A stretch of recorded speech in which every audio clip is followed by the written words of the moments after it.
para no perderme, empiezo.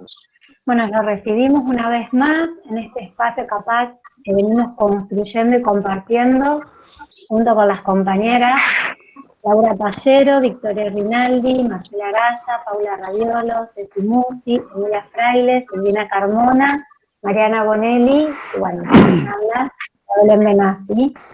Bueno, un poco como les comentaba, que se enlaza con otras capacitaciones que ya hemos hecho en años anteriores, en los años 2014, 2015, 2016 y 2017.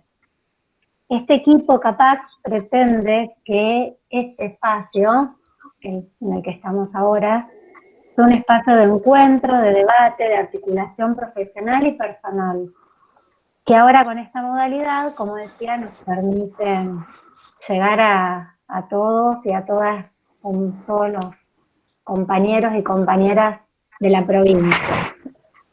Quienes integramos este equipo habitamos diferentes espacios de trabajo en salud mental y solidariamente sostenemos esta apuesta porque pensamos que el intercambio y el encuentro entre los trabajadores y las trabajadoras es fundamental para nuestras prácticas en el territorio. Como equipo venimos compartiendo y pensando ciertas cuestiones que nos interpelan en relación a las formas del encierro, el manicomio, la salud mental, los derechos humanos y cómo esto cobra otra dimensión en tiempos de pandemia. Hoy nos interrogamos sobre el lugar de los trabajadores de salud, quienes no solamente vivenciamos y padecemos este virus que nos hizo modificar radicalmente nuestra vida cotidiana, sino que además muchas veces nos vemos entrampados en ciertas sobreexigencias, como la de ser garantes de cuidado o controles,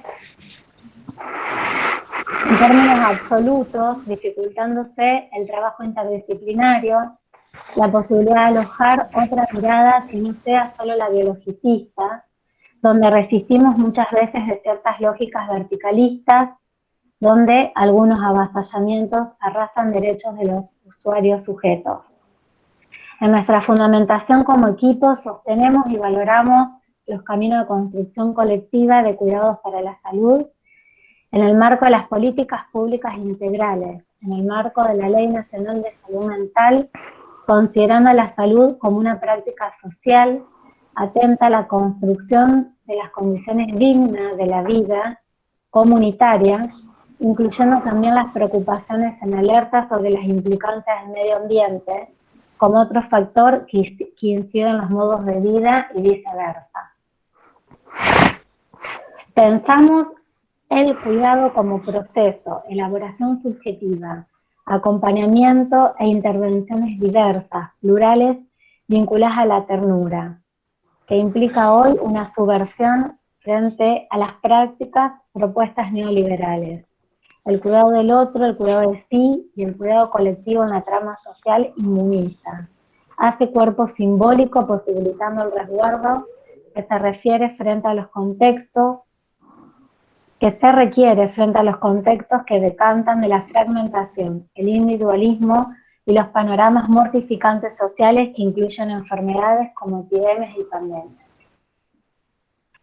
Por lo cual consideramos fundamental la función del espacio de capacitación a los fines de alojar a las subjetividades que los trabajadores encarnan, como dificultades en las intervenciones, haciendo lugar a los malestares que la misma emergencia constituye, estableciendo un espacio de cuidados de los cuidadores, pero también como modo de circulación de la memoria constituida en décadas de trabajo y procesos de construcción de intervenciones frente al padecimiento subjetivo que también en la contingencia invita a reinventar. Bueno, este es el cuarto encuentro. Antes estuvieron Leandro Borba, Alicia Stolkiner y Débora Tajer, para seguir profundizando nuestras inquietudes, pudiendo poner palabras y vincularlas a su extensa experiencia. Contamos hoy con la presencia de dos grandes trabajadores con un amplio recorrido en lo que respecta a salud mental y derechos humanos, Yago Dinela y Oscar Pellegrini, un gusto tenerlos acá. Estamos eternamente agradecidas que hayan aceptado la invitación y, bueno, seguir el intercambio, interrogándonos, compartiendo, que es la manera de poner cuerpo en este momento tan difícil, tan complejo de la pandemia y el pasar de los meses, ¿no? Bueno, ahora sí los voy a presentar. Empiezo por Oscar. Oscar Pellegrini, médico, psiquiatra, psicoanalista, coordinador del programa de acompañamiento y protección a testigos y querellantes en juicios de lesa humanidad, integrante de la Dirección Provincial de Salud Mental, referente de la salud mental en la provincia desde hace décadas, con una participación activa en la Dirección Provincial, acompañando a los equipos en las intervenciones y supervisión de casos en el área de la salud mental. Y muchas otras cosas más, Oscar. Yago Dinela es psicólogo, egresado de la Universidad Nacional de La Plata, especialista en psicología forense de la UBA y máster internacional en proyectos ambientales. Viene desarrollando tareas como docente de investigación y extensión en la UBA y en la Universidad Nacional de La Plata, vinculadas a psicología social y comunitaria y psicología forense, participando en acciones comunitarias y psicojurídicas, así como en el campo de los derechos humanos. Trabajó en la Secretaría de Derechos Humanos, donde se abocó a la problemática intersección entre salud mental, justicia y derechos humanos. En abril del 2010 asume la Dirección Nacional de Salud Mental y Adicciones, dependiente del Ministerio de Salud. Durante su gestión se sancionó la Ley Nacional número 26.657 de Salud Mental y Adicciones. Bueno, volvemos a agradecer, un placer que estén acá, una gran oportunidad poder escucharlos, poder intercambiar. Vamos a silenciar bien todos los micrófonos y comentarios, preguntas, sugerencias, por favor que se acerquen en el chat, que vamos a ir retomando después. ¿Querés empezar, Oscar? Vos que sos ahí bueno, local y anfitrión también de la casa. Bueno, muy bien, muy bien. Bien. Bueno, la referencia de el título, digamos, de la convocatoria es las prácticas de salud mental en tiempos de pandemia, ¿no? Me parece muy interesante y central que el tema de la praxis esté puesto,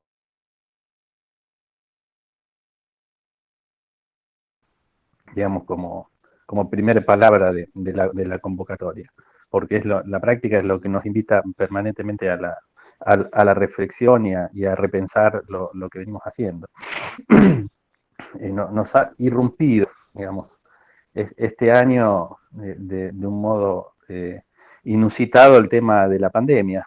Si recordamos cuando nos estábamos reuniendo por ahí en diciembre o en enero, digamos, en el italiano, en la ciudad de Santa Fe, parecía un problema de Wuhan y de los chinos, digamos, ¿no? Luego empezó a desparramarse por Europa, digamos, y prontamente, digamos, tuvimos la noticia de tener que empezar a tomar medidas sanitarias y políticas en respecto de la cuestión de la pandemia, que creo que nunca antes, digamos, ha tenido una difusión global tan veloz, digamos, una declaración de pandemia, ¿no? Ni siquiera, por ejemplo, la del HIV, digamos, que inclusive cuando se logró identificar como síndrome, no se tenía identificada la causa, digamos, ¿no? La cuestión del virus. Tardó algunos años en llegarse a esa conclusión.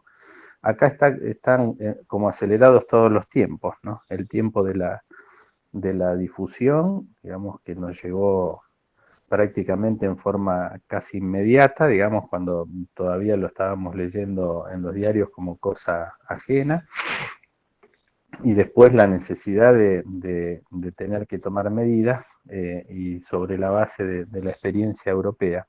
Confieso que en realidad la primera declaración de pandemia que hizo la Organización Mundial de la Salud, yo le tuve bastante desconfianza. Empecé a darle más credibilidad cuando empecé a intercambiar, digamos, con compañeros y amigos que trabajan en el campo sanitario en distintos países europeos y realmente mostraban, digamos, que la faceta, digamos, de esta enfermedad era distinta, digamos, a otras veces que por ahí se había amenazado con este tipo de cuestiones. Eh, y acá, digamos, quería resaltar, ¿no? La figura, digamos, de un oftalmólogo chino de Wuhan, que fue el primero que a partir del análisis clínico de lo que había sucedido con algunos de sus alumnos, incluso, digamos, que ni siquiera todos eran pacientes, se dio cuenta de que estaba sobreviviendo una epidemia de una enfermedad que era distinta de las conocidas y podía reconocer esa diferencia de impacto, y fue sumamente, digamos, eh, consternante, yo creo, para el mundo sanitario, ¿no? Que él mismo tuviera la enfermedad y fuese relatando, digamos, su cuestión sintomática desde la internación hasta que falleció. En principio hay que recordar que el gobierno chino lo desautorizaba a hablar y él siguió por redes sociales, hablar públicamente, y él siguió por redes sociales transmitiendo su situación, ¿no? O sea que aún, digamos, en una sociedad como la que podemos suponer en China, donde las historias clínicas seguramente están centralizadas, informatizadas y todo, la inteligencia artificial no pudo superar a la inteligencia de un ser humano, digamos, con capacidad analítica y de poder pensar su entorno y su práctica y las cosas nuevas que le iban apareciendo, digamos, en su alrededor. Finalmente tuvieron que reconocer que tenía razón, digamos, y siempre es conmovedor, digamos, recordar, digamos, a este médico, ¿no? Entonces ya desde los orígenes, incluso cuando leíamos esta novela en los periódicos, esta novela que parecía un cuento chino, ya hay una disputa política, digamos, y frente al emergente del virus como acontecimiento, se entra a plantear la cuestión del sentido, ¿no? De, de, de cuál es el sentido de las palabras, digamos, y cuál es la orientación política y ideológica que van teniendo los hechos que se derivan de este acontecimiento. Estos sucesos en la primera ola arrasaron el sistema de salud en Europa, en lo que nosotros conocemos como el primer mundo, sobre la base de esa experiencia creo que de modo acertado se tomaron medidas extremas como para poder limitar el ingreso y tener la trazabilidad del virus en el ingreso a nuestro país, lo cual nos permitió varios meses, digamos, de cierto alivio, ¿no? Es decir, hubo primero un cansancio y una tensión, enfocando un poco en lo que decía el documento que leía Belén, ¿no? De los trabajadores de la salud, un cansancio y una tensión inicial de una tensa espera y una expectativa, sobre todo en el área de atención crítica, de alta complejidad. El área de atención primaria tuvo una alerta desde el principio, siguiendo la trazabilidad en los barrios, tratando de que se cumpla el aislamiento.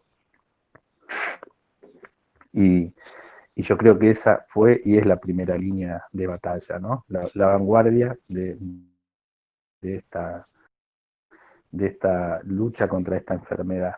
En todo caso, lo que estamos viendo, digamos así, hoy como momento crítico en los niveles de atención de alta complejidad es el fracaso de no haber podido contener la trazabilidad del virus, digamos, y el fracaso de no haber podido prevenir, digamos, la tasa de contagio y la circulación comunitaria.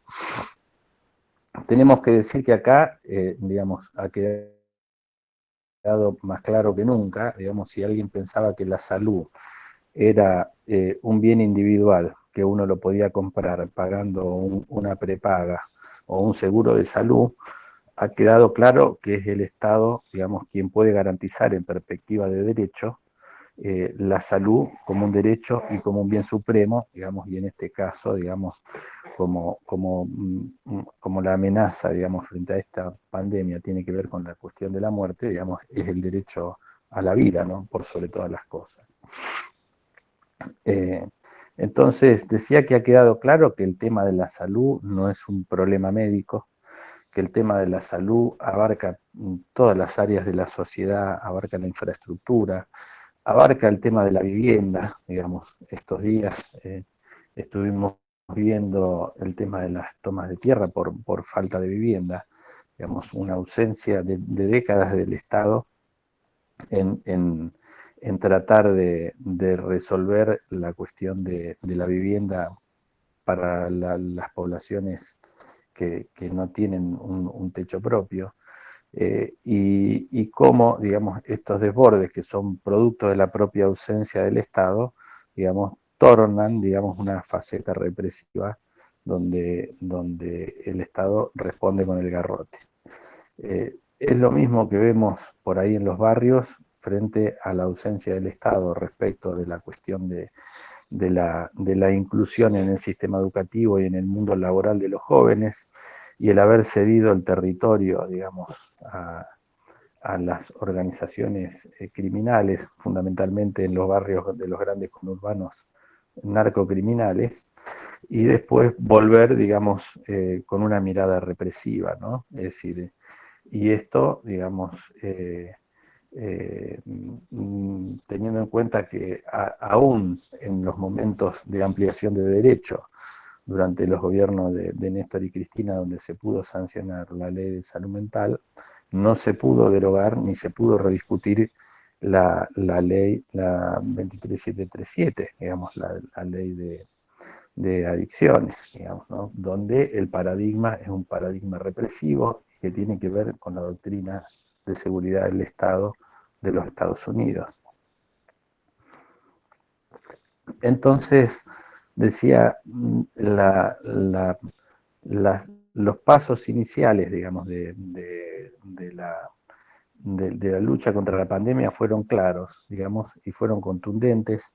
El aporte, digamos, con un esfuerzo del Estado a aquellos que tenían que quedarse en sus casas y no tenían otro medio de supervivencia, evidentemente, digamos, ha sido insuficiente, por más que haya sido un esfuerzo importante, no se ha llegado, digamos, a la cobertura universal, el ingreso familiar de emergencia, la AUH, la actualización de la AUH, algunas erogaciones extras, digamos, en relación a los jubilados de la mínima.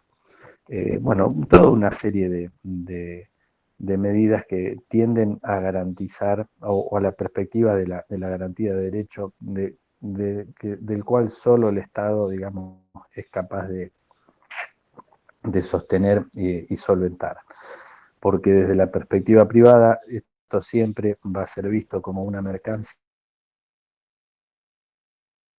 digamos, y se va a ofrecer a quien lo pague mejor, y como esa mercancía, digamos, por ejemplo, digamos, la vacuna, digamos, ni siquiera es una mercancía de producción local, digamos, hasta va a ser difícil de conseguir, digamos, si no la monopoliza el Estado, cosa que me parece que así se haga y que ha sido la política, digamos, de ampliación de derechos durante los gobiernos de Néstor y Cristina, y esperemos que vuelva, digamos, a tener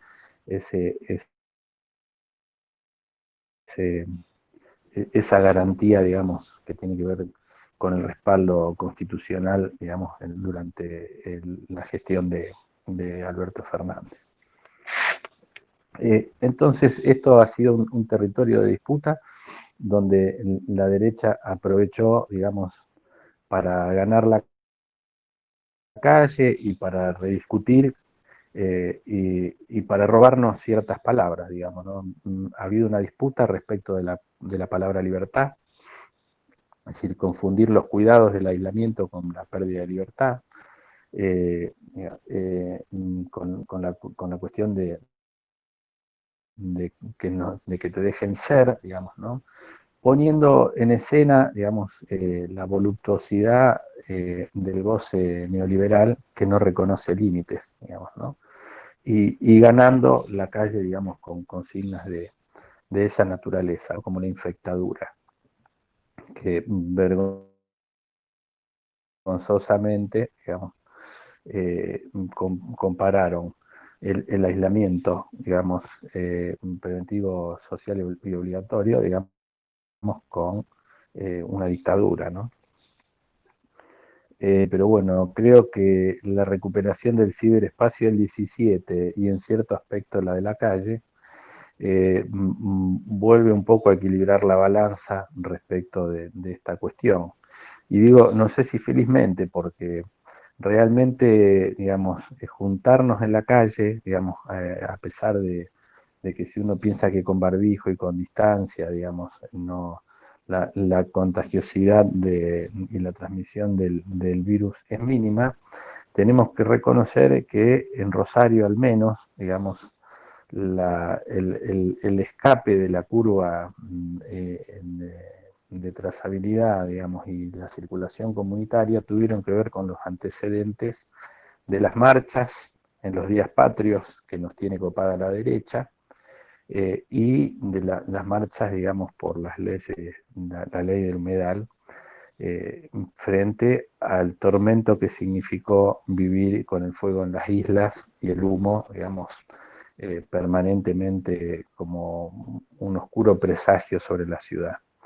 Esos antecedentes de manifestaciones públicas presenciales tienen un correlato con los aumentos de las curvas, con lo cual nos obliga a pensar este tema de la movilización y nos obliga a tensar la creatividad para no exponernos, digamos, a ser transmisores del virus y para no exponer, digamos, a los sectores vulnerables de la vida, ¿no? Está bien que el humedal también es un sector vulnerable de la vida, no estoy, digamos, haciendo supremacía de una vida sobre otra, ¿no? Reverenciemos en ese sentido a la Pachamama. Entonces, decía que como en la época de la dictadura, digamos, nos habían robado las palabras en los términos que Cortázar lo escribió en Argentina, Años de Alambradas Culturales, ¿no? Es decir, tenemos que volver a resignificar la cuestión de la libertad, la cuestión del ser, la cuestión de la vida, tenemos que volver a significar lo que es la dictadura, y todo eso lo tenemos que hacer bajo la órbita de lo que tiene que ver con la ternura, digamos. Si Fernando Ulloa nos enseñó, digamos, y creo que todos de alguna manera hemos sido receptores directos de su enseñanza y de sus palabras, digamos que el único remedio contra el odio, el único remedio contra el fascismo es la ternura, y que la ternura es instituyente de los vínculos y de los lazos sociales en la comunidad, y lo que puede salvar a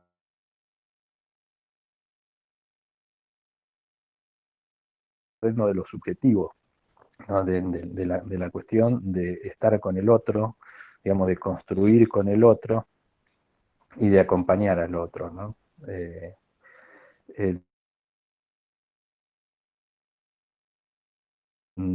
Hago una digresión respecto de mi actividad actual, en el acompañamiento a testigos y querellantes en los juicios contra el terrorismo de Estado en la provincia. Se han retomado los juicios hace un mes y chirola, digamos, y se ha hecho bajo la forma de virtual. Los tribunales federales de Rosario, la,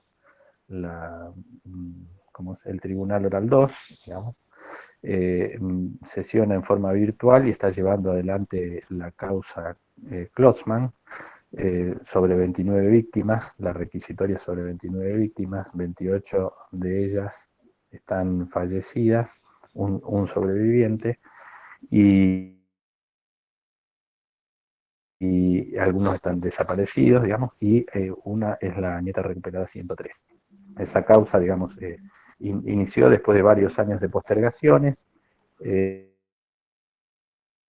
cuando se declaró el aislamiento, digamos, y se pospuso hasta hace pocas semanas que retomó su actividad y lo estamos haciendo por vía, el acompañamiento, digamos, por vía telefónica, digamos, por video,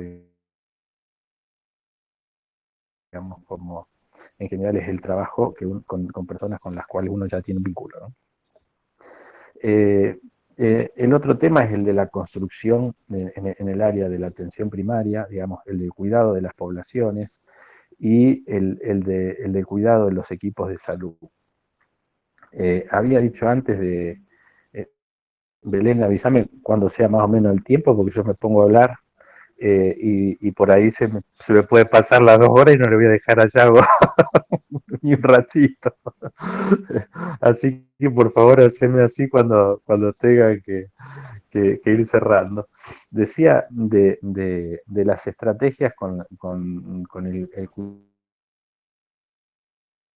cuidado de la población y el cuidado de la población particularmente, así como de la población vulnerable, el cuidado de la población trabajadora de salud, que también está expuesta, digamos, a mayor carga viral y a mayor... En las últimas 2 semanas venimos asistiendo que cada 2 o 3 días fallece algún personal de salud.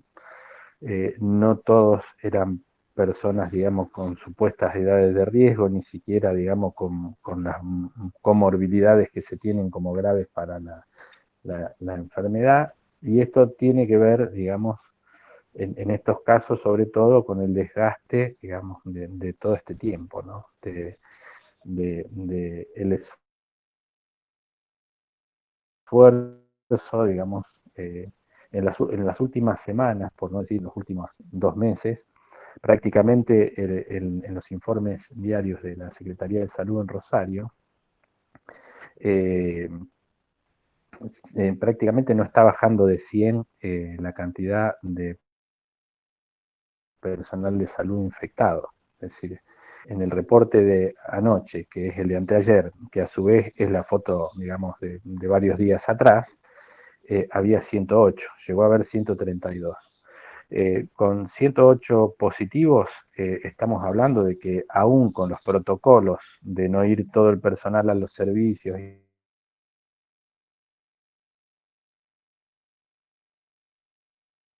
menos de 500 trabajadores en situación de aislamiento. Los están con el positivo, digamos, y los que están, digamos, con el trámite de espera para el hisopado y la aparición de síntomas como para poder volver a trabajar. Con lo cual, esto, digamos, sobrecarga los servicios, digamos, es altamente frecuente que alguien va a un turno y no tiene quien lo releve y se tiene que dar un doble turno, digamos, es decir, con todo el esfuerzo, la dificultad, digamos, respecto de los ciclos de descanso y los síntomas de fatiga que aparecen con el trabajo a destajo, incluyendo los síntomas de estrés, digamos, en relación a lo que eso implica a veces en la baja de las defensas.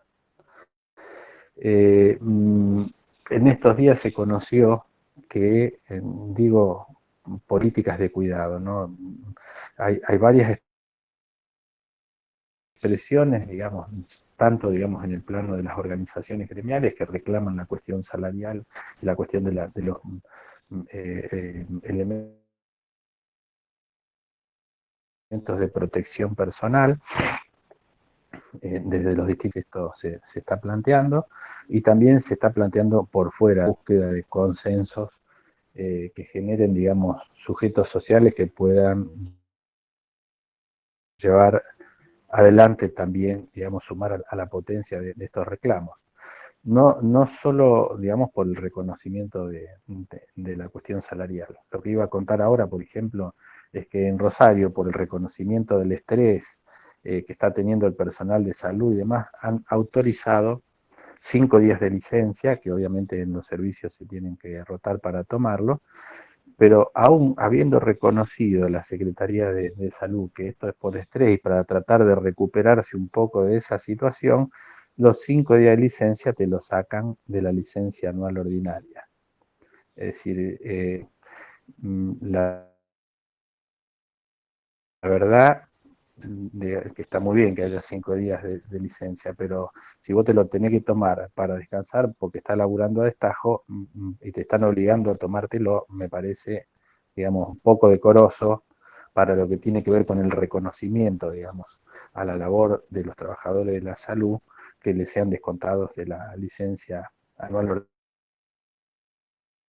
ordinaria. Digo esto porque aún en un espacio donde pareciera que se está cuidando la cuestión de la salud, el reconocimiento es igual a cero. Digamos, en el fondo te están cagando 5 días de vacaciones en serio, de la que te puedes tomar para estar al pedo en tu casa, porque tenés ganas de no hacer nada. Entonces, se pone en el centro de la escena, a lo largo de la evolución de la pandemia, la cuestión del cuidado del personal de la salud, porque con el tiempo de espera que nos dio el aplanamiento de la curva a raíz de las políticas de aislamiento social, hubo la posibilidad de recuperar materialmente espacios de asistencia crítica. Lo que no hay en poco tiempo es la capacidad de formar el recurso humano para poder hacerse cargo de esta cuestión. Y hace 2 meses que el sistema viene al rojo en la asistencia crítica, que ya los espacios territoriales no dan para poder poner el seguimiento y la trazabilidad del virus. Y frente a esto ha surgido un actor social que es la Asamblea de Trabajadores por la Salud Colectiva, que nuclea básicamente profesionales del tercer nivel, del segundo nivel de los distintos niveles y de espacios públicos, privados, municipal y provincial. Es una asamblea que ha tenido distintos picos de participación, se realiza por Zoom, y ha empezado un ámbito de discusión con algunos investigadores del CONICET, digamos, y hace 1 mes y medio atrás largó la propuesta de un botón rojo, digamos, para poder bajar la curva, digamos, y poder sanear un poco, digamos, la saturación de los espacios críticos. Y bueno, no fue escuchado, digamos, me parece que logró ponerse en la agenda política el tema. La respuesta de las autoridades políticas sería lo deseable, pero no es posible. Ya esa propuesta carece de sentido por cómo ha evolucionado, digamos, la curva en este tiempo, y lo que se está planteando en la actualidad, y lo que estamos planteando en la actualidad, es plantear, porque es difícil, digamos, cuando vos planteas, como se planteó inicialmente, vamos a hacer 2 semanas de aislamiento, y dentro de 2 semanas decir vamos a hacer otras 2 semanas, o plantearlo de a semana, es difícil ya a esta altura que con el agotamiento, digamos, la gente lo cumpla, salvo aquellos que realmente se sientan amenazados por edad, vulnerabilidad o etcétera, digamos, ¿no? Entonces, el planteo es que tiene que haber una proyección y una planificación de más largo plazo, y planteamos planificaciones de 2 meses, y en esos 2 meses que haya, pongámosle, un cierre de 7, 9 días, pero al estilo, digamos, solamente, digamos, las esencialidades, y una apertura de 2 o 3 semanas y otro cierre, es decir, cierres intermitentes aislamiento social preventivo e intermitente planificado, cosa de que cada uno sepa a qué tenerse para poder atenerse tanto en relación a la actividad económica como a los cuidados de orden sanitario. Esto es lo que estamos tratando de agendar en este momento en la discusión. Digamos, no ha sido difícil, digamos, llegar a ponerlo en la agenda mediática. Ha habido bastante repercusión de esto, seguramente lo habrán leído, y hubo un acto que fue una instalación de concientización para la comunidad con las cruces de los 35 muertos por día que hubo en Rosario cuando fue declarado el epicentro de la pandemia, digamos, en la Argentina, y se hizo una instalación en el monumento con las cruces que tuvo bastante repercusión, digamos. Pero el tema es la concientización para poder llegar y además, gracias Belén, eh, o te pica la muñeca o me está diciendo la hora. Bueno, muy bien. Entonces, digamos, está este planteo, ¿no? De lo que denominamos ASPI, que tiene que ver con el análisis que venimos haciendo de la evolución de las estadísticas con los investigadores del CONICET. Y además quiero resaltar que la estadística que mejor se muestra es la de la ciudad de Rosario, la placa que mejor muestra, digamos, el diagrama de la Secretaría de Salud, pero este aquí que no muestra la tasa de mortalidad, que aunque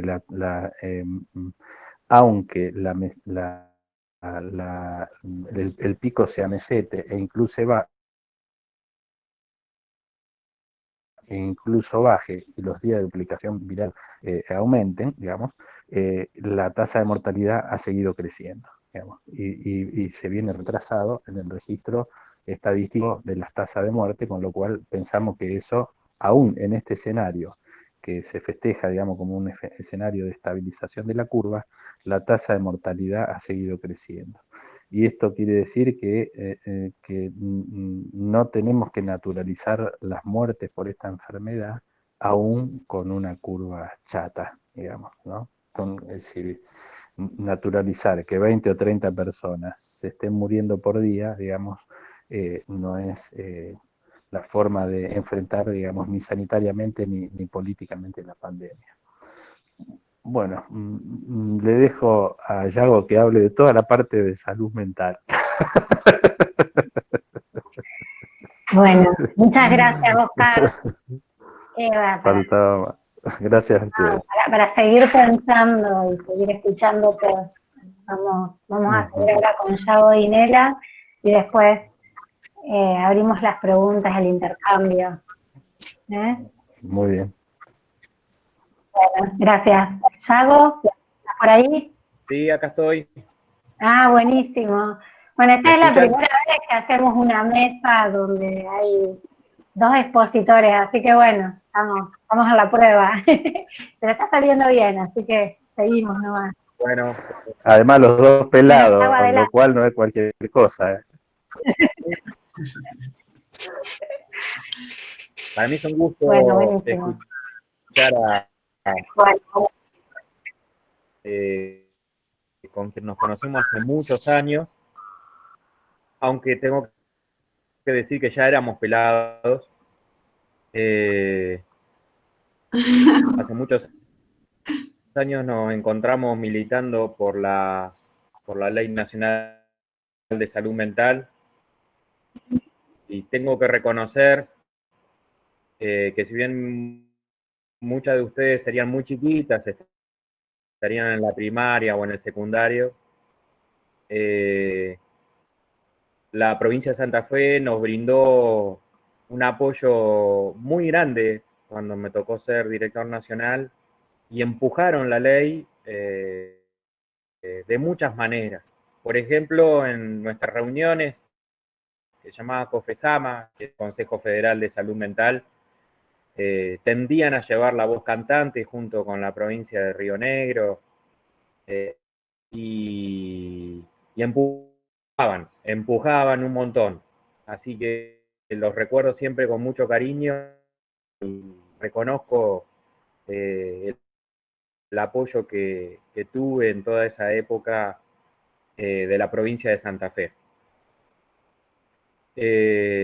Así que con mucho cariño lo recuerdo también a Oscar y a todo el equipo que estaba en ese momento en el ámbito de la dirección provincial y del hospital psiquiátrico también. Yo no tengo información fehaciente decir de la relación entre pandemia y salud mental, lo tengo que decir en términos generales, y no quiero que lo interpreten en términos de lo que ocurre en la provincia de Santa Fe, porque lo desconozco. Lo que sí les puedo decir, en síntesis, tratando de ser sintético, es que a mi juicio no ha dado la salud mental al abordaje de la política pública de la pandemia. No se lo ha incorporado al menos como un componente de la salud comunitaria, ¿no? O de la salud de la comunidad, si lo quieren así. La pandemia tuvo 3 o 4 etapas, ¿no? Tuvo una primera etapa de constitución de la cuarentena en marzo de este año, donde se inició toda una etapa vinculada a un grupo de expertos que eran infectólogos, que asistían a la presidencia de la Nación y que le recomendaban medidas a tomar. Como ustedes saben, no voy a decir nada del otro mundo, no participaban agentes de salud mental o especialistas de salud mental en esa política. Y toda esa primera etapa, en la que no había ningún aspecto incorporado del punto de vista de la salud mental, tuvo por característica que era un abordaje médico. Y cuando digo médico, lo digo en este sentido, ¿no? De la medicina y no de la salud. No era un abordaje sanitario, digamos. Ustedes recuerden que al inicio no se contemplaba ni el abordaje del acompañamiento de la muerte, no había ningún protocolo de acompañamiento o de sostenimiento del ritual de despedida. Era todo muy desordenado.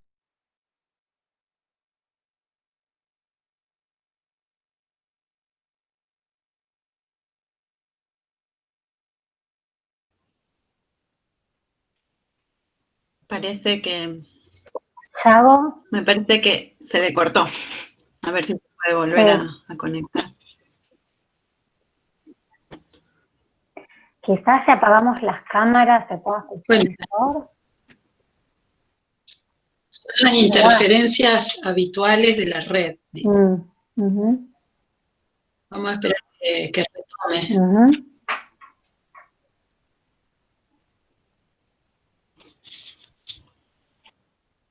Silvi, mandale un mensajito por el celu, porque a lo mejor está con la compu y no registra la caída de la señal. Claro, que vuelva a poder ingresar. ¿Me escuchaste, Silvi? Sí.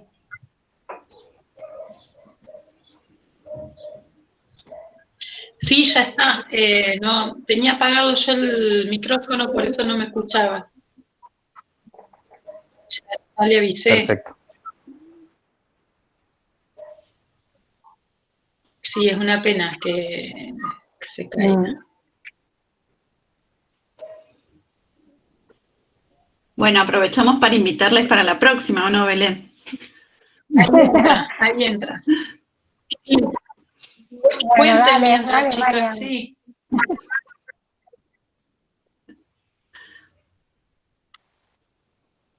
Sí, pueden contar mientras, lo de la próxima. Mariana, dale. Bueno, que el 20 de noviembre es la fecha. El 20 de noviembre es la fecha de la próxima, del próximo encuentro con Ana Bloch. Con Ana Bloch. Que no me acordaba que era el 20. Ahí está. Ahí está. Ahí está. Buenísimo. Tenés apagado el micrófono, Yago. Hay que activarlo. Ahí.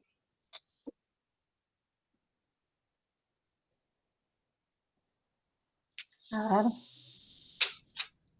No.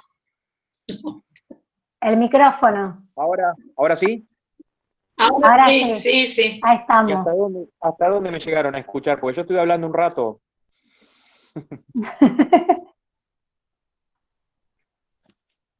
Bueno, que no había protocolos de acompañamiento de la muerte ni de despedidas. No se estaba considerando la Bueno, salud mental al principio.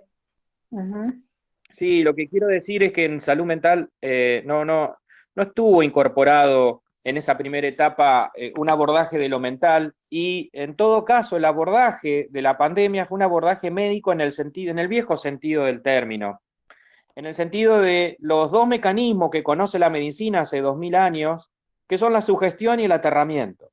Es decir, tratar de influir sobre las personas a partir de la capacidad sugestiva de quien conduce ese proceso sanitario, médico, y por otro lado, generar miedo en la población para que se cuide.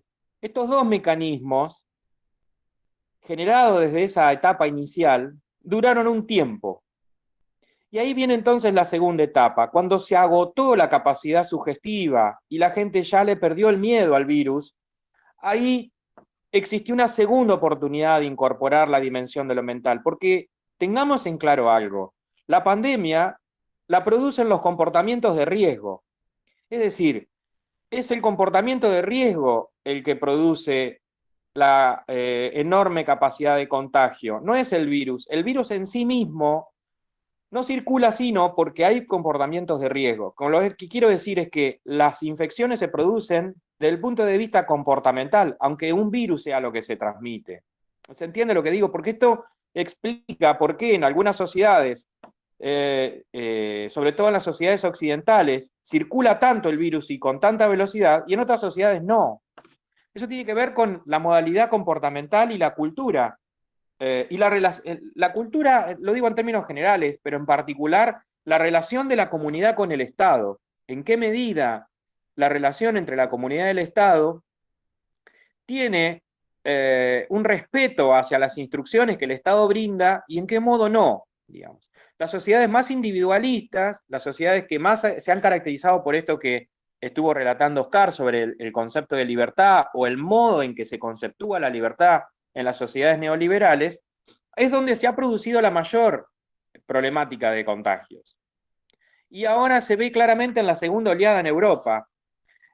Y ahí voy a la segunda etapa. Cuando llegamos a fines de junio, el Estado tuvo una segunda oportunidad. Ya dije, la primera oportunidad se perdió cuando se optó por un abordaje estrictamente infectológico y se utilizaron estos dos mecanismos médicos de la sugestión y el aterramiento. Pero hubo una segunda oportunidad, que es cuando se agotó esto. Y ahí el Estado tenía dos opciones. Tenía la opción de abrir o tenía la opción de reformar el ASPO y transformarlo en otra cosa. Bueno, se optó por eliminar el ASPO. El 1 de julio se dejó atrás toda esta construcción, todo este ideario de la prevención a través del aislamiento. Y se empezó con esta lógica de las aperturas progresivas. Se dirá, nos han dicho y se seguirá diciendo, es que no había otra opción, de que las personas no podían seguir en sus casas encerrados, que no se podía, que la economía no lo resistiría, todo eso que hemos escuchado, no necesitan que lo repita. Bueno, frente a eso, yo lo que quiero decir es que no era lo que se hizo, no era la única opción posible. Fue una opción. Y es la opción que tomaron, a su vez, la mayoría de los países europeos. Argentina optó por la solución europea, que fue la apertura progresiva de actividades. La solución europea consistía en que la sociedad se empiece a movilizar al modo de como Europa lo entiende, que es a través del turismo y de la industria, generar estos dos espacios como espacios de reactivación, digamos. Y las consecuencias las estamos viendo, y ahí se perdió una segunda oportunidad de incorporar lo mental, ya no como el campo de la locura, en el viejo sentido que la medicina le da esto, de exclusión de lo mental de las políticas sanitarias, sino de incorporarlo como un componente de la política sanitaria y poder reemplazar el mecanismo de la sugestión por un mecanismo de otro tipo, y que me voy a referir más adelante. Entonces, cuando nos estamos metiendo en esta segunda fase, que duró unos meses, de las sucesivas aperturas, ahí se fueron dando cuenta de que lo mental tenía una función, y ahí es donde se abrieron, mejor dicho, se fortalecieron y se desarrollaron el tema de la atención virtual, pero siempre pensando en el campo de la patología, siempre pensando en lo mental que atienda a lo patológico. Nunca en términos de la atención de la situación de catástrofe en la que estamos, porque estamos en eso, en una situación catastrófica. Si ustedes toman la definición de catástrofe de la OMS, aplica todo lo que estamos viviendo. De modo tal de que, ante esa situación de catástrofe, la opción por la que optó el sistema sanitario y la política de Estado en general fue la de remitir lo mental a la atención de lo patológico, y no como parte de la situación de atención de la catástrofe misma. Entonces, ¿en qué nos incorporaron? Bueno, nos incorporaron en sigan atendiendo a los locos, pero atiéndanlo por teléfono, no los vayan a ver. Sigan atendiendo a los deudos, es decir, a los que están haciendo el duelo por los seres queridos que perdieron. Sigan atendiendo, es decir, en síntesis, nos redujeron a la asistencia psicoterapéutica. Esto lo hace la medicina desde que nuestro país existe. La reducción de lo mental a la asistencia psicoterapéutica, al segundo y tercer nivel de atención. Por supuesto, estoy haciendo una generalización, ocurrirá en algún lugar que esto no es así, ocurrirá en alguna situación en que hay mayor apertura. Tengamos en cuenta que la política pública en general del Estado argentino y de la mayoría de las provincias optaron por reducir lo mental al campo de la locura nuevamente.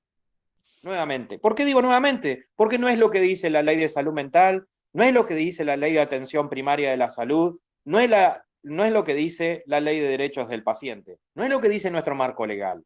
Nuestro marco legal no dice esto. A esto nos han reducido. Por lo tanto, mi pensamiento, que como ustedes ven es un poco crítico y no es muy optimista respecto de lo que estamos viviendo, no ha incluido lo mental en las políticas públicas vinculadas a las políticas sanitarias en frente a la pandemia. Más bien nos ha excluido de esas políticas. Y nos ha dejado en un lugar de atención de los restos. Y este es un problema porque la pandemia, insisto, es un tema netamente comportamental. La gente se contagia porque desarrolla comportamientos de riesgo. Y si sacamos los que desarrollan comportamientos de riesgo, nos quedaríamos con esa cantidad de casos que había antes del 1 de julio, donde teníamos menos de 1000 casos por día y teníamos menos de 10 muertes por día. Ese es el parámetro de la casuística en ASPO, donde aún así se contagiaba gente.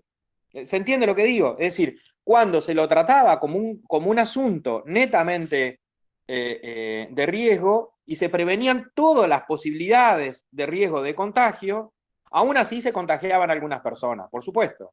Pero no era esto que estamos viviendo ahora. Y entonces, y con esto termino, porque yo lo que deseo más bien es intercambiar al respecto y que podamos conversar, me gustaría cerrar con una idea, y que fue lo que dejé recién para más adelante. A mi modo de entender, lo que necesita el abordaje de esta pandemia es un abordaje psicosocial a nivel comunitario. No es posible entender el abordaje de la pandemia en términos de un afrontamiento solamente hospitalario. El afrontamiento hospitalario de la pandemia nos conduce a esto en lo que estamos, y es trabajar sobre los síntomas. Es lo mismo que cuando bajamos la fiebre. El abordaje actual de la pandemia es reducción de daños. ¿Cuánto mucho es reducción de daños? No estamos haciendo un trabajo, y lo digo, me incluyo porque estamos todos metidos en esto, no estamos haciendo un trabajo de prevención primaria ni de abordaje psicosocial que nos permita ayudar a las personas a reducir esos comportamientos de riesgo. Por eso se dan las reuniones familiares, por eso se dan estas fiestas, por eso los adolescentes y los jóvenes están en una situación prácticamente de abandono, por decirlo de algún modo. Es decir, no sé si la palabra es abandono, pero de laissez-faire, digamos, así, bueno, que salga lo que salga. Y entonces aquí voy a la tercera fase. Hubo un tercer momento, y con esto termino, que fue ya después de esta segunda etapa que inicia el 1 de julio, que fue cuando se escapó del AMBA el virus y se estalló en las provincias, incluida la de ustedes, incluida la de Santa Fe. Esto fue hace no tanto, fue hace un mes y medio, 2, digamos. Cuando se masifica y digamos, se descontrola la infección, y uso esa palabra a propósito porque siempre el abordaje fue de la infección y no de los comportamientos. Cuando se desarrolla esta masificación de la infección, viene una tercera etapa, y es que el Estado se corre absolutamente porque entiende que ya no tiene nada para hacer, y viene la etapa de la responsabilidad individual. ¿Recuerdan ustedes? Cuando se nos dijo, bueno, a partir de ahora es responsabilidad de ustedes. A eso yo le llamo una tercera etapa, a partir de ahí, que es cuando el Estado se corre no solo de la atención sanitaria en términos de prevención primaria y todo lo que vine planteando, sino que además se corre de las consecuencias que tienen esos comportamientos de riesgo. O sea que ya no cuida que las personas no tengan comportamientos de riesgo, sino que las responsabiliza por eso. Esta tercera etapa es en la etapa en la que estamos. Digamos, entonces ahora, claro, el Estado dice, yo ya no puedo volver a controlar esto porque ya me corrí, digamos.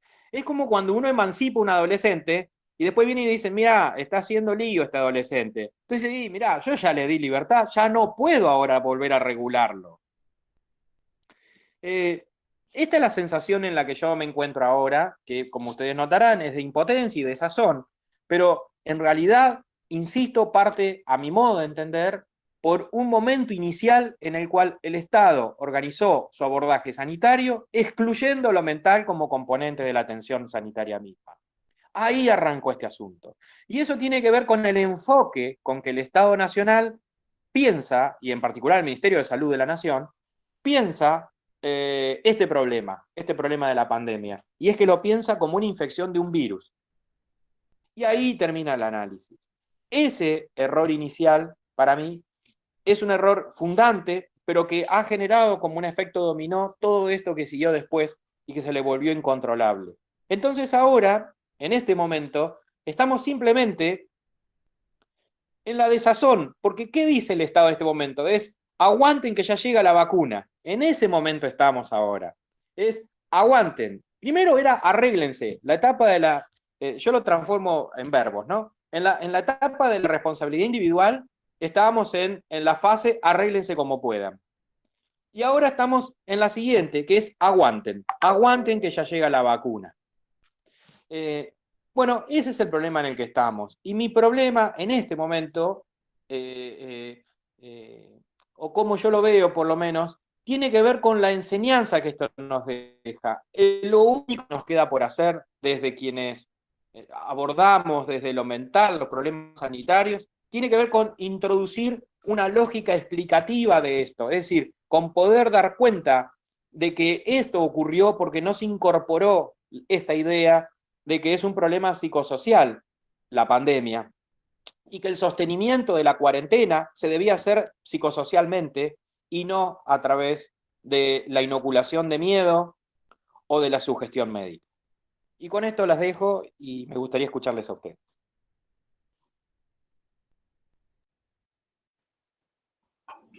Muchas gracias, Yago. Buenísimo. Bueno, excelente tu aporte. Abrimos la posibilidad de las preguntas. Mariana. Bueno, ya les invitamos a que vayan haciendo preguntas. Hay varios comentarios. Hay un comentario de Silvina Sinchis que retoma esto, ¿no? De pensar las epidemias como cuestiones psicosociales. Trae una cita como un fenómeno social. Dice, una epidemia es un fenómeno social que tiene algunos aspectos médicos. Es una cita de Virchow.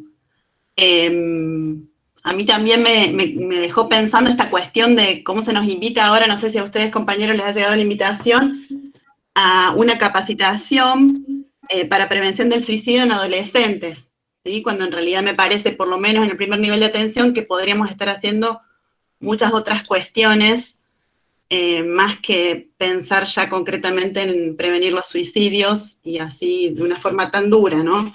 Incluso como trabajadora, lo que menos me dispone a una capacitación en este momento es esa temática. Pero bueno, es una posición en este sentido con lo que decía Yago, ¿no? De esto de que siempre se nos tira hacia la asistencia y hacia a veces la asistencia está de los restos, que es tan dolorosa y tan difícil.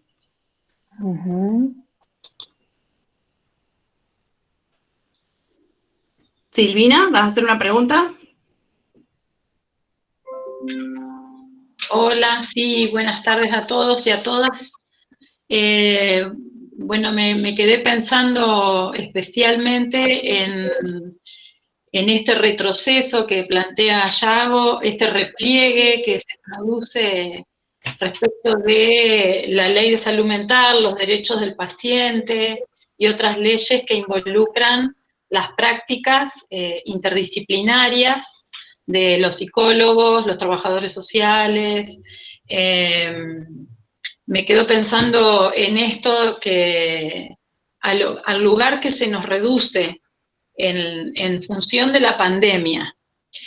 Pero también me abre otra pregunta, que es si este repliegue no venía de alguna manera dándose el último tiempo, antes de la pandemia, por los recortes presupuestarios, por ejemplo,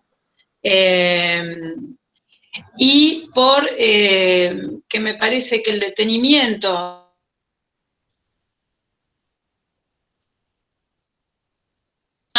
de despliegues de expansión de la ley de salud mental en otros ámbitos, produce rechazo, no se desconoce la ley y entonces el trabajo interdisciplinario, comunitario, es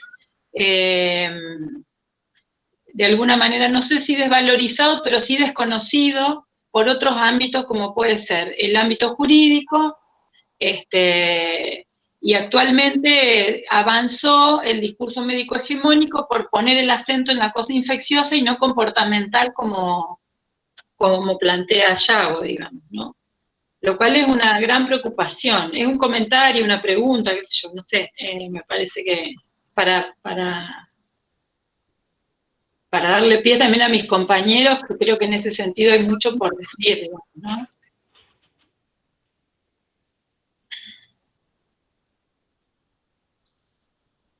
Que va de la mano también con los recortes presupuestarios, que, bueno, cómo sostener el espíritu de la ley de salud mental con la implementación que implica un presupuesto importante. Y la intervención en la pandemia me parece que sí, que es importante esto del lugar que tiene la subjetividad en tanto afectación por catástrofe, ¿no? No por infección o por duelo de un familiar, ¿no?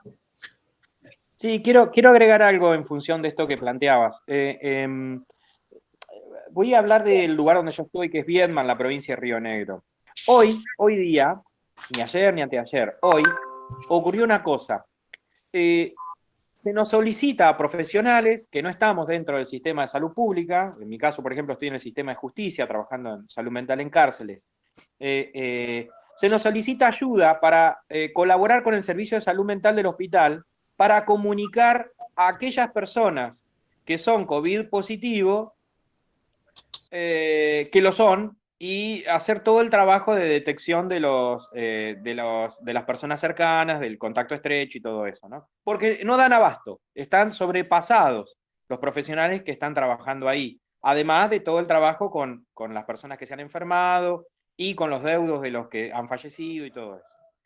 A la vez que nos solicitan esto, en el mismo acto, el sistema de salud autoriza a la intendencia a abrir bares, confiterías, gimnasios y casinos, el mismo día.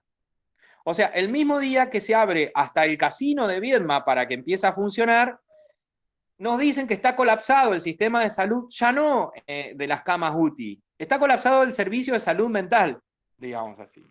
En el mismo día ocurren los dos hechos. Entonces yo lo que hago en ese momento es transferirle, como un ciudadano cualquiera, le transfiero esto, porque todos se manejan por las redes sociales, le transfiero a través de las redes sociales esto a las autoridades, al intendente, a la gobernadora, al director del hospital, al director de salud, a la directora de salud mental de la provincia. Le digo, miren, están haciendo estas dos cosas a la vez el mismo día. ¿Cómo piensan que esto? Bueno, entonces la explicación ahí es la que ustedes ya conocen. Es, bueno, pero es que no se puede sin la economía, sería, ¿no?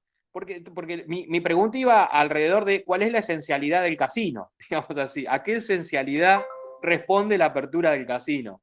Bueno, entonces, en este marco, la población, es decir, lo que planteaba detrás de esto es, ¿cómo hablo con una persona para que me comunique sus contactos estrechos?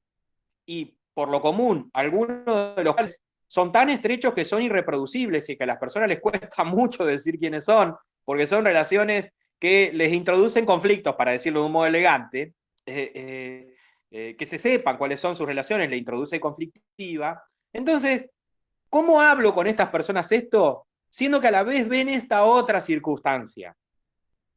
¿No? ¿Desde qué lugar lógico se puede pedir a una persona que ventile su vida íntima o interna o su vincularidad? ¿Desde dónde se lo puedo pedir? Entonces yo esto es lo que les transmití a las autoridades.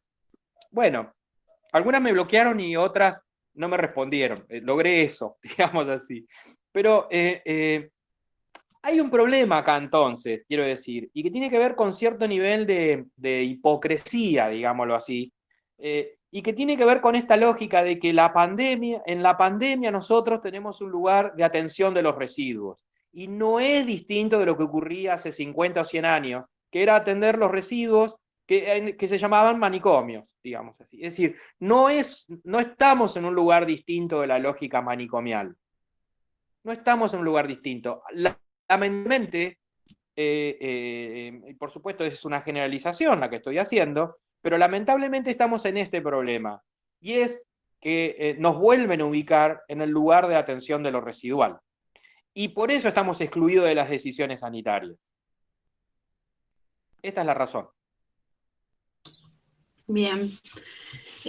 Acá Silvia Planes, también, que es enfermera, que antes nos estuvo contando, si no recuerdo mal, que trabaja en Peirano, que siente que hay una falta de acompañamiento de los pacientes en general desde su profesión, que antes podían escucharlos del área de enfermería y con solo tocarles el hombro, hacerles sentir que estaban presentes de alguna manera.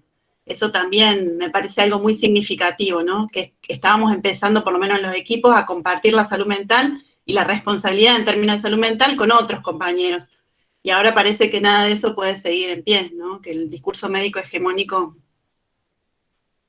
opera fuertemente, de nuevo. Matías Godoy pregunta cómo transitar y acompañar los duelos en la pandemia. No sé quién de los dos quiere. Sí, y Laurita Palero hace un comentario también.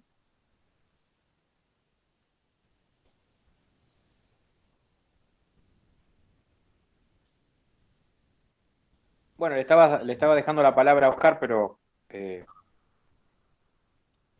voy a contestar alguna cosa respecto del acompañamiento del duelo. ¿Me están escuchando ahora? Sí. Ah, perfecto. A mí me parece que el acompañamiento del duelo en una situación de catástrofe no es muy distinta del acompañamiento del duelo en una situación normal, salvo por un hecho, y es que se presupone que los recursos del Estado, y es parte de la definición de catástrofe, no están funcionando. Es decir, se le llama catástrofe a cuando el Estado ya no funciona para la atención de una situación de emergencia. Entonces, el acompañamiento que hacemos ahí debe contemplar de que no lo podemos reenviar o derivar o redirigir al sistema tradicionalmente instituido porque no está funcional, digamos. En eso consiste una situación de catástrofe. Es una catástrofe justamente porque los dispositivos institucionales que funcionan en una situación normal han dejado de funcionar o no funcionan de la misma forma o tienen un déficit muy grande. Entonces, el acompañamiento en esa situación de duelo, por lo tanto, no es distinta, salvo por esta circunstancia, en la que tenemos que estar dispuestos desde otros lugares, como profesionales de la comunidad, como instancias ad hoc, tenemos que estar dispuestos a hacer ese acompañamiento del duelo. Y en nuestra experiencia, el acompañamiento del duelo se hace dando posibilidad de palabra de la persona, de evocación, de recuerdo, de elaboración, en síntesis. Es decir, no se trata de una cosa distinta, insisto, como hacemos en cualquier otro duelo. Se trata de que la persona pueda elaborar la pérdida, pueda hablarla, pueda relatarla, pueda incorporarla y pueda seguir adelante. Que pueda reconstituir algo que le dé posibilidad, reconstituir vincularidad además, que le permita tener posibilidad de seguir adelante. En ese sentido no difiere de los duelos fuera de una situación de desastre como en la que estamos.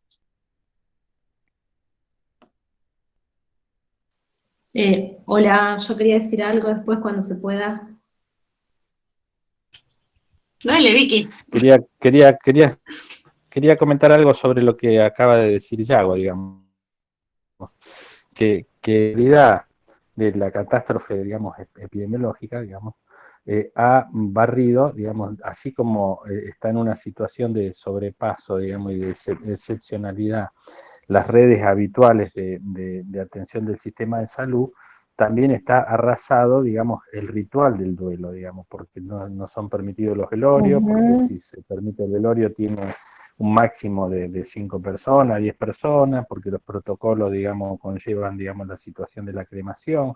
Digamos, hay una complejidad, digamos, que se agrega un poco sobre la cuestión del duelo normal, aunque coincido que técnicamente es exactamente lo mismo, porque las personas duelamos estructuralmente de una manera, digamos, ¿no? Es decir, entonces, culturalmente tenemos estos dobles impedimentos, ¿no? De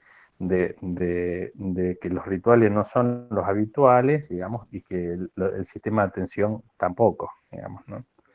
Yo quería reflexionar algo también respecto de lo que planteó Yago como etapas, ¿no? Y cómo lo político ha atravesado todo eso. Yo creo que a pesar del enfoque medicalista, digamos, desde el inicio, digamos, se tuvo, digamos así, este concepto político y social, digamos, de incluir otros factores dentro de lo que es la cuestión sanitaria, digamos, pero yo creo que ahí hubo esa puja política, digamos, donde el gobierno perdió el mando de la conducción de la crisis, empujado por la situación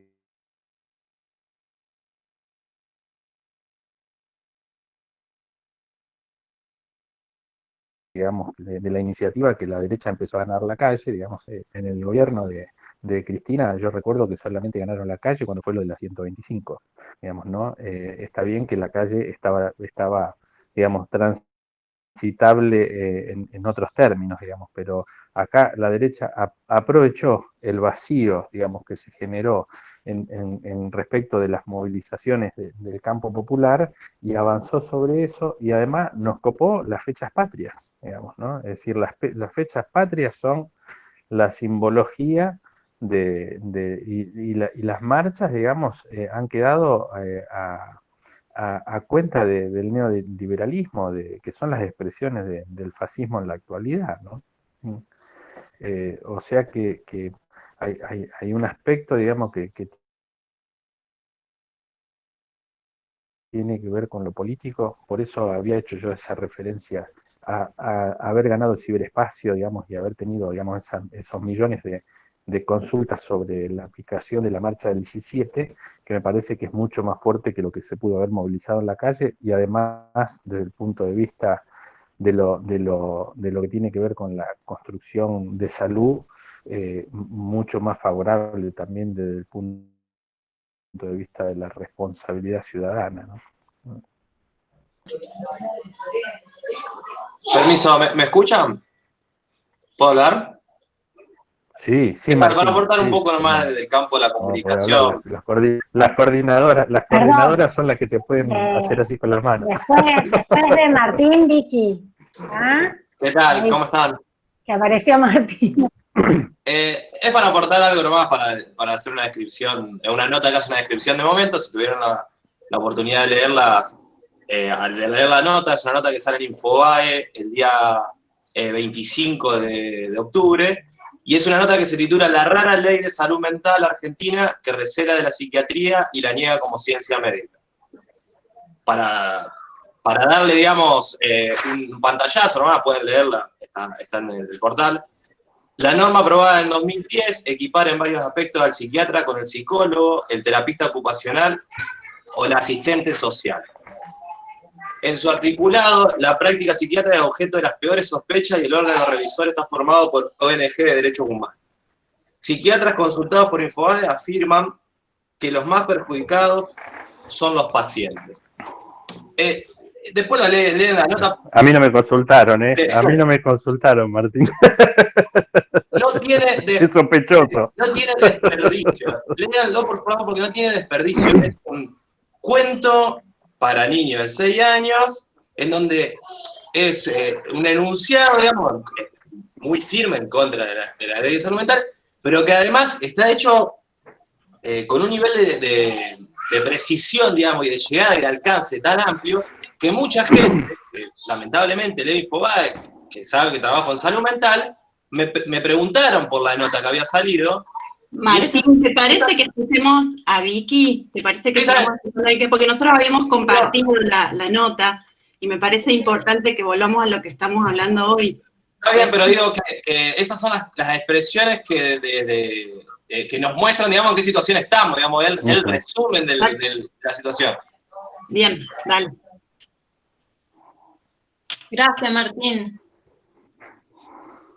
Vicky. Bueno, hola. Escuchamos. Bueno, sí, estaba pensando una reflexión sobre lo que me gustó, como lo planteó Yago todo esto, porque se ha vuelto dificultoso introducir algún tipo de pensamiento crítico, con esto que también decía Oscar, de cómo la derecha fue ganando espacio, entonces pareciera como que hablar de esto sería ponerse, ¿no?, en cuarentena o anticuarentena, ¿no?, en esos términos así de rivalizaciones. Entonces, bueno, introducir algo a mí me parece interesantísimo porque coincido con la dificultad que hubo para poder introducir el plano de lo psicosocial en la organización de la cuarentena, y la preocupación, por lo menos que recae, o que yo observo desde mi práctica y demás, tiene que ver con la cantidad de casos de gatillo fácil, con los problemas de género, con el tema de las infancias, que para mí, digamos, son, en algún punto, van a ser los temas que van a venir en pandemia, digamos, más exacerbados, más arrasados, y casualmente digo, porque en esta cuestión de más incluso patriarcal o de control, bueno, digamos, jóvenes pobres, mujeres, niños, digamos, que también eso a mí me deja, me viene preocupando desde el inicio de la cuarentena. Eso. Y que quizás ahí tengamos cierto desafío, quienes estamos, ¿no?, en el campo de la salud mental, con esos 3 ejes.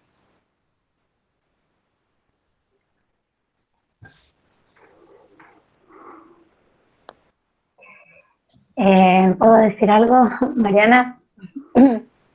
Sí.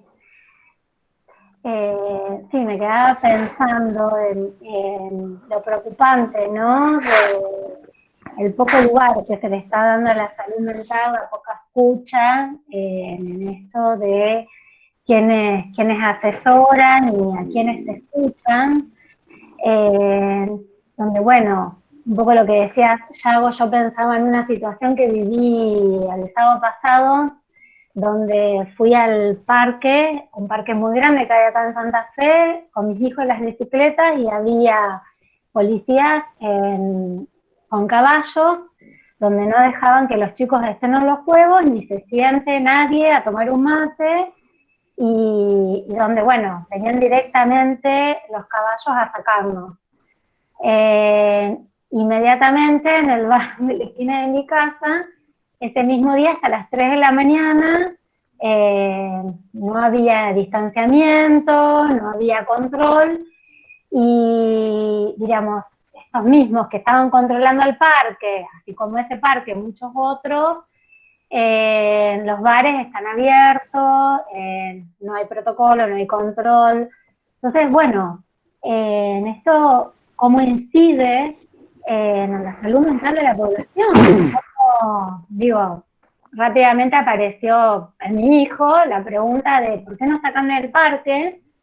¿Por qué no podemos jugar en un parque? No vamos a la escuela, tampoco podemos en el parque, los bares están que rebalsan. Bueno, digo, estos criterios en relación a la economía, en relación a los intereses y descuidando la salud mental de la población y la necesidad ahí de, pensaba cómo poder poner voz, ¿no? Ser escuchados de alguna manera, escuchadas, porque la sensación que tenemos es, la que tengo es que nos han corrido y que acá hay mucho para decir y es muy importante que se vuelva a recuperar esta voz, estas voces. Y también pensaba en esto de los trabajadores, ¿no? Nuevamente, algo de lo que escribí en la introducción de lo epidemiológico, la mirada biologicista, y cómo quedamos entrampados, ¿no? Como lo ponía en sostener cierto discurso, o tener que sostener ahí de cierto control, en lugar de poder ser escuchados más ampliamente, ¿no? Viví una situación de una familia en una villa, en el lugar donde trabajo, en donde se infectaron 15 personas y bueno, y con muchas dificultades de dejar el pedazo de tierra donde están con sus animales, porque saben que si se van y se iban a un lugar de aislamiento, iban a perder la posibilidad de sus tierras y de los animales, que es de lo que viven. Y bueno, fue el equipo de salud a convencerlos, a hablar de esta importancia, y la verdad que se hizo muy difícil que nos puedan escuchar, que hacer otra cosa, digamos, la posibilidad de que se puedan aislar ahí mismo dentro de la villa, o bueno, cómo pensar lo importante que es lo que estaban diciendo, ¿no? Estos sujetos ciudadanos en que, bueno, en las condiciones de vida y en las necesidades, donde el aislamiento o separarlos del lugar donde viven, no en todos los casos es lo mismo, no en todas las situaciones iguales, y bueno, este aspecto, qué difícil se hace que seamos escuchados como trabajadores de la salud.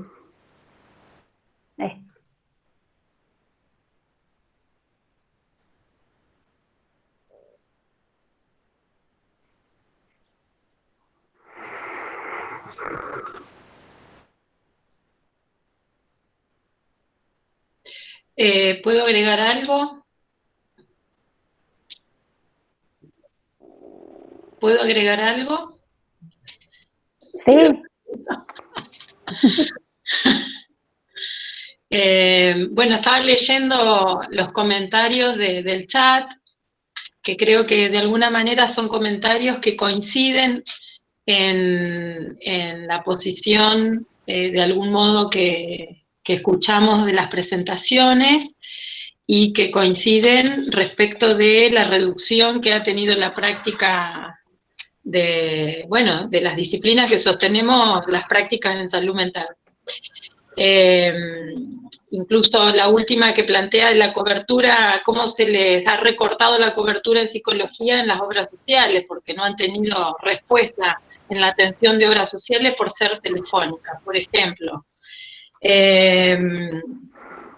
Pero me parece que también es interesante ubicar esto que trae Yago respecto de Occidente, en cómo la referencia fue cómo se movió Europa. Bueno, de ese modo se ha movido Argentina en las medidas que hemos ido tomando, y cómo esto impacta en el modo de relación con el Estado y de confianza con el Estado, el modo de responder de de la gente. También es cierto que las primeras cuestiones que se habilitaron, por ejemplo, fueron las personas de los runners. Los primeros que salieron a la calle fueron los corredores, en oposición a lo que dice Belén, no en oposición, digo, en coincidencia, ¿no? Los niños son los que menos lugares tienen para salir a estar en la calle, en la plaza, a hacer algo, digamos, ¿no? Esto es bien clara, obviamente no es sin consecuencias en este momento. Por eso me parece que la cuestión de la salud mental, de pensar las subjetividades en el contexto de pandemia, es algo que lo vamos a tener que insistir nosotros, porque he escuchado hasta por ahí colegas que están respondiendo al discurso médico también. Y creo que hay que tomar una posición crítica respecto de esto. Y que, no sé, me parece que hay un punto ahí para seguir trabajando, digamos, ¿no? De una manera más fuerte, digamos, ¿no? Interpelarlo. Hay otro comentario ahí.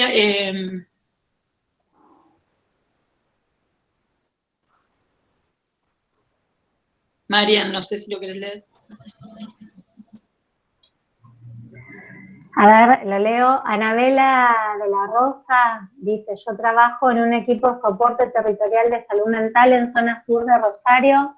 Nuestro trabajo hoy es el de contención de los equipos de salud de los centros de APS, ya que están desbordados. Justamente esta mirada biologicista de la pandemia ha logrado que se vea al otro como una amenaza, o sea, no hay un otro allí sin un virus. Esto ha roto todos los vínculos con la comunidad. Paula Cebal escribe, ¿adultocentrismo será? Laura Pallero, la soledad de la práctica de los psicólogos y trabajadores sociales en los territorios se hizo más profunda. Estamos para el control social y el relevamiento de casos. De acuerdo con vos, Vicky, lo urgente le ha quitado tiempo a lo importante. Las vidas arrasadas hoy hoy lo son más aún. Debemos inventar otra forma.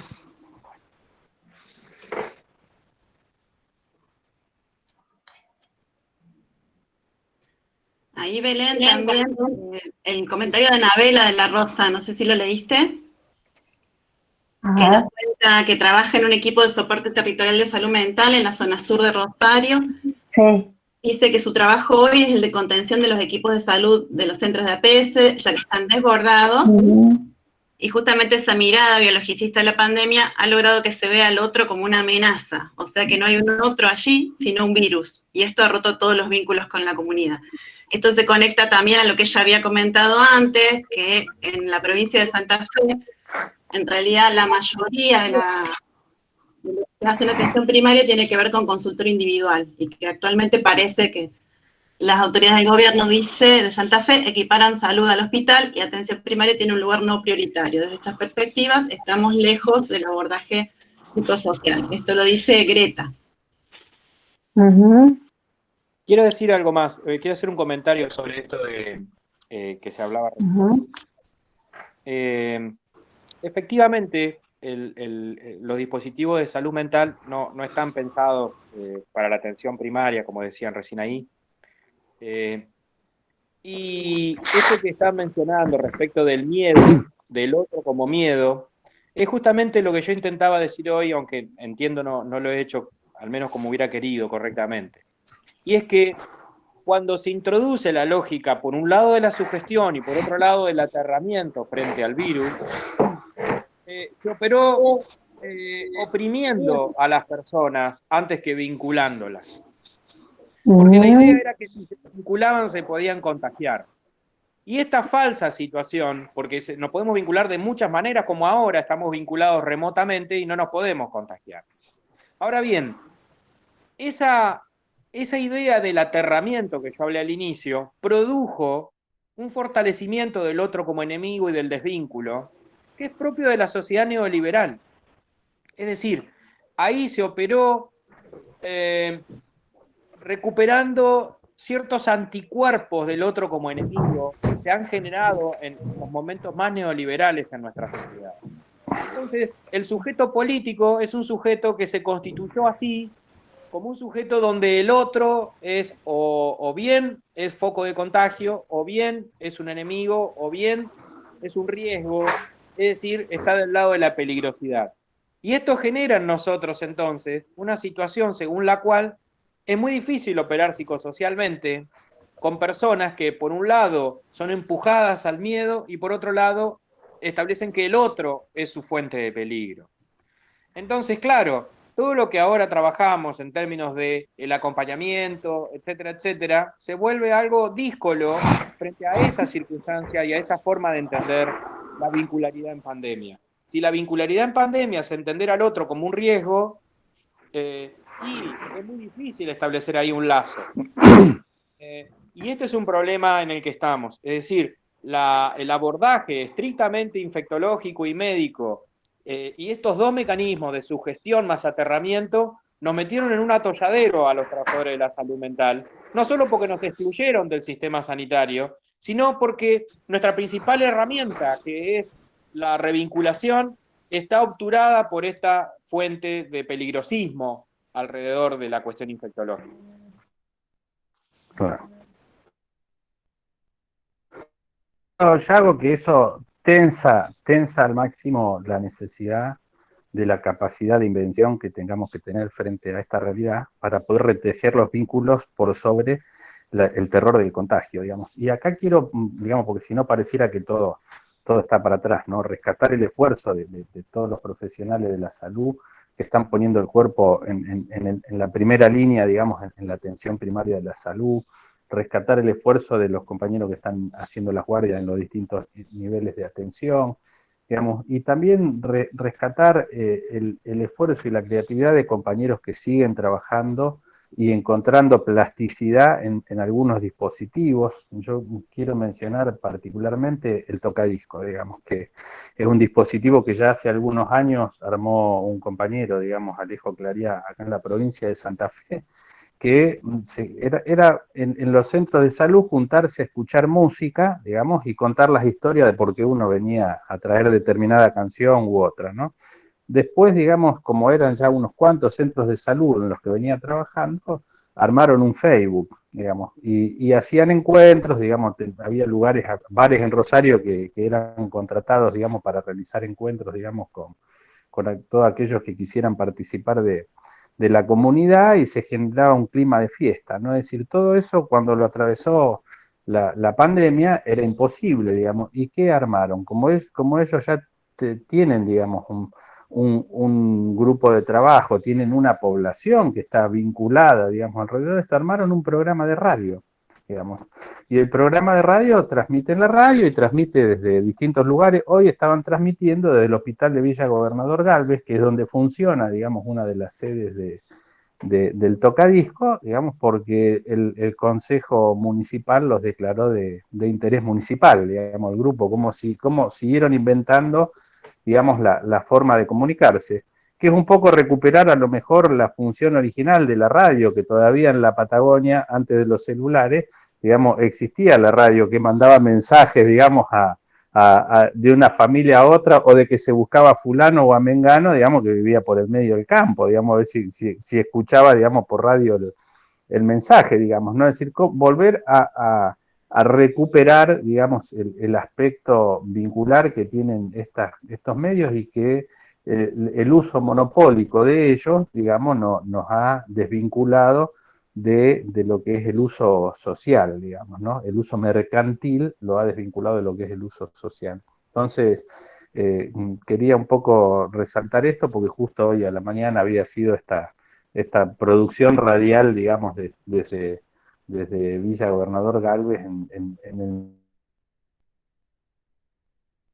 marco de este festejo, ¿no? Es decir, ponerle, digamos, inventiva a la situación y tratar de ponerle el cuerpo de la manera que sea posible, y sobre todo la cabeza, digamos, ¿no?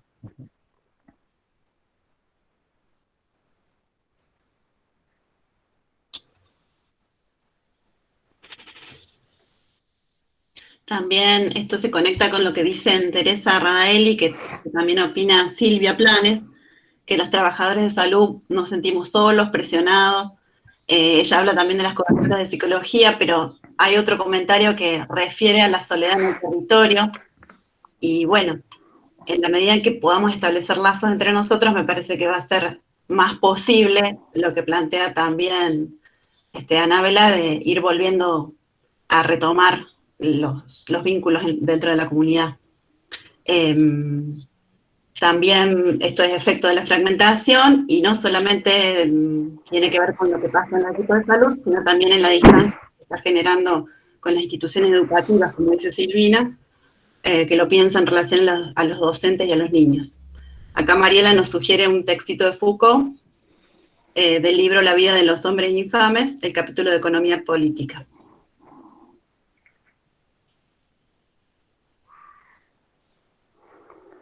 Quisiera hacer a lo mejor una reflexión más, digamos, sobre esto, ¿no? Porque recién hablo de los medios, de la mercantilización de los medios, de la monopolización, bueno, de la dificultad que hubo en implementar la ley de servicio de comunicación audiovisual y lo inmediato de su destitución, digamos, cuando asumió el gobierno Macri, digamos, y algo que es el fenómeno de los 90 para acá, que es toda la cuestión de la inteligencia artificial y la lectura de la Big Data, digamos, y cómo ello incide en la génesis de opinión. Si yo creo que en algo ganó el liberalismo un espacio, digamos, tiene que ver en que supieron gestionar, digamos, eso de cierta manera, y además que también es más fácil fomentar el odio, que es una cuestión instintual, que el amor, digamos, y el lazo fraterno que requiere de la renuncia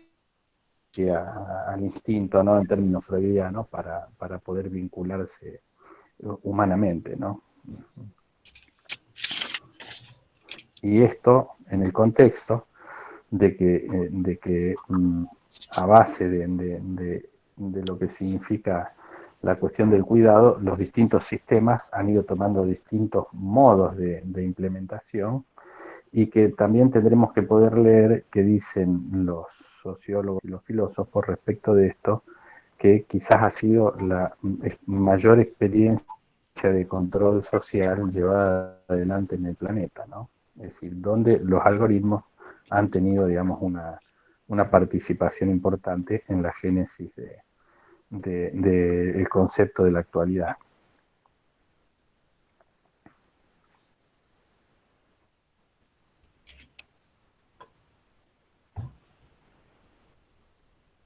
Sí, sí, Oscar, eso, el tema de los algoritmos, desde luego que venimos pensando, dándole vuelta, ¿no? Hace tiempo, es todo un tema de la hipervigilancia y demás. Les quería comentar que Martín, que habló hace un rato, Martín es un compañero del área de comunicación, y él, que trajo esta nota que salió en Infobae, que fue una nota que causó mucho conflicto, supongo que la habrán leído, se tuvo que ir, pero mandó un mensaje y dijo que su intención era aclarar que desde la comunicación también perdimos la batalla, o hay que hacer algo para ganarla, porque sin la legitimidad que te da la comunidad es imposible consolidar un cambio de paradigma. Para eso no hay que ganar la calle, como dice, no hay que solamente ganar la calle, como dice Oscar, sino ganar en el espacio transmedia. Lo que sucede también es una reinvención mediática, hablando de reinvención, una reinvención mediática, por eso como se puede saber lo que no se conoce, por eso para poder saber lo que no se conoce. Saludos a todos y a todas. Bueno, ese es el mensaje de Martín. Bueno, que sabemos que todo lo que tiene que ver con la parte de los medios es una parte importante, por eso trajo esa nota periodística que trajo tanto oleaje, ¿no? Da para hablar. Y eso, que lo habíamos comentado, claro. Claro, que llega, digamos, a la vida cotidiana de las personas en la comunidad. Claro. Claro, sí. Muy bien. Bueno.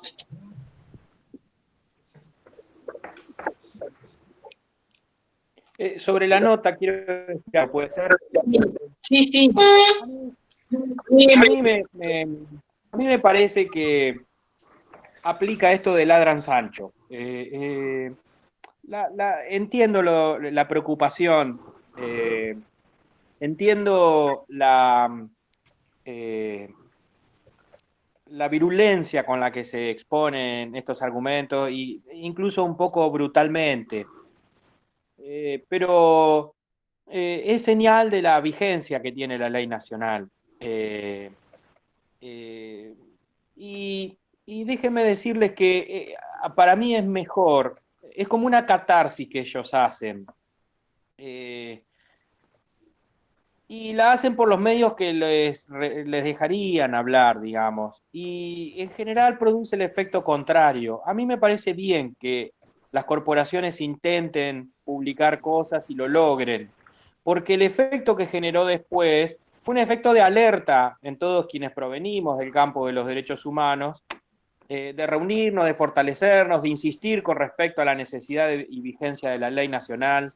A mí no me preocupó esa nota, sinceramente. Me pareció bien que estas personas se sigan manifestando.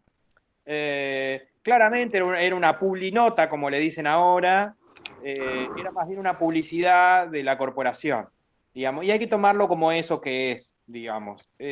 Aún así, esto nos llevó a muchos de nosotros a dirigirnos a medios de comunicación, a ser entrevistados en relación a esto. Es como que nos dieron micrófono con esa nota de Infobae. Entonces a mí eso no me preocupa.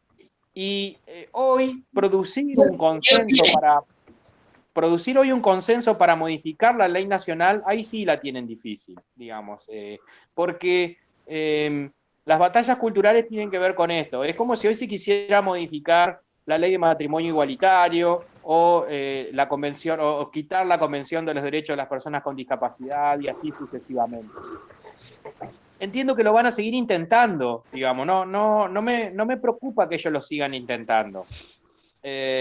Y ese tipo de notas, además son tan brutales, son tan elementales en su manifestación, que no son las que me preocupan. Me preocupan estas otras cosas como la que hablamos hoy en la pandemia, donde lo mental queda excluido, y agradezco que Oscar haya tratado y haya intentado poner un manto de optimismo, que yo no tengo en este momento, y por eso se lo agradezco.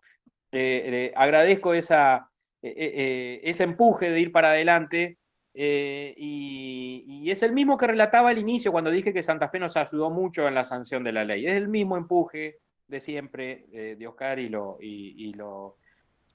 celebro. Ahora, en lo que respecta, a mí sí me preocupa cómo los sistemas de salud siguen reproduciendo la vieja lógica y no tanto las notas en el diario de la corporación. Eso es lo que quiero significar.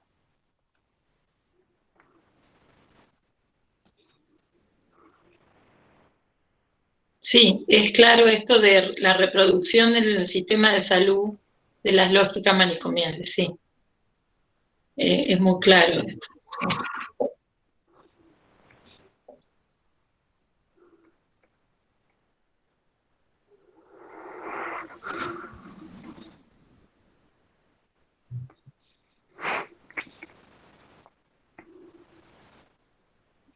Digo, es muy claro en el sentido de que yo me sigo como me hace pregunta esto de la batalla cultural, en donde es cierto que Santa Fe siempre tuvo un impulso muy fuerte en cuanto al movimiento de los trabajadores, que fue, digamos, protagonista de la creación de la ley junto con las Madres de Plaza de Mayo en aquella época, con todo el campo de los derechos humanos.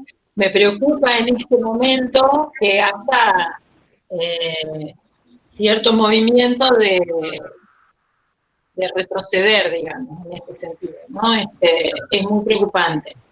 Igualmente, por supuesto que también adhiero a lo que Oscar trae, que trae el tocadiscos, como el tocadisco en Rosario. En Santa Fe tenemos otros dispositivos, varios, como la radio en la mira, como la punta del ovillo que va a estar en la próxima reunión el 20, y otros espacios, digamos, alternativos de lógicas, pero bueno, sabemos que se necesitan muchos más y ir adelante, digamos, sí.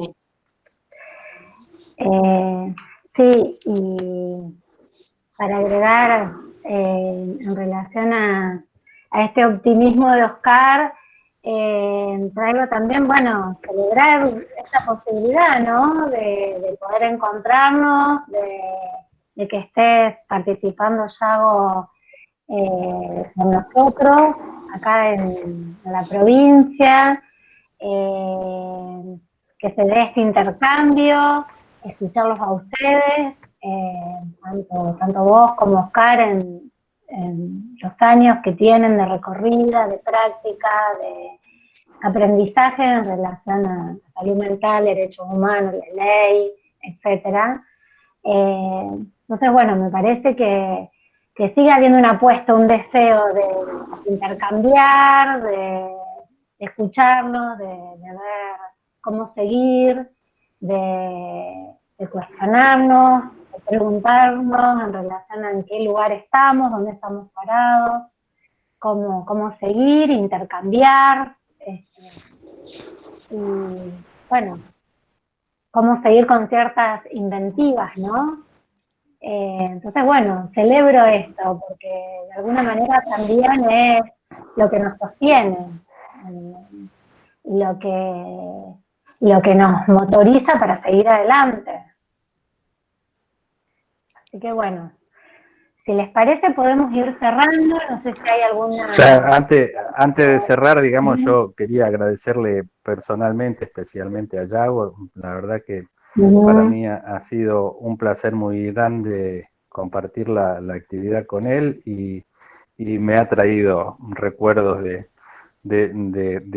aquellos años, digamos, que bueno, no deja de ser una felicidad haber estado transcurriendo este camino, digamos, en alguna época de modo presencial, y no deja de ser una felicidad volvernos a encontrar, digamos, en esta etapa, digamos. Así que personalmente, gracias, Yago, por participar, y gracias a las compañeras por sostener este espacio de trabajo. Gracias, Oscar. Gracias, Yago. Gracias, Yago, muchas gracias por estar y aceptar y acompañarnos. Esperemos que haya una próxima, y gracias, Oscar, por supuesto, compañero. Bueno, y seguimos en contacto, seguimos haciendo lazos, seguimos construyendo, escuchándonos, pudiendo poner la palabra, que de eso se trata, ¿no? Bueno, el próximo... Seguro. A mí también. Gracias. Próximo encuentro, 20 de noviembre, que va a estar Ana Bloch, de Rosario. Bueno, nos encontramos acá. Ana Bloch y el equipo de Punta del Ovillo, es una mesa de infancia. Ah, bien. Bueno. Ah, bueno. También bueno. Ah, no sabía, bien. Buenísimo. Yo tampoco. Bueno, gracias. Muchas gracias a todos. Iban a decir las chicas de infancia y no están más. Gracias, compañeros. Bueno, gracias. Gracias por estar. Gracias, Yago. Chau, chau. Gracias, Yago, Oscar.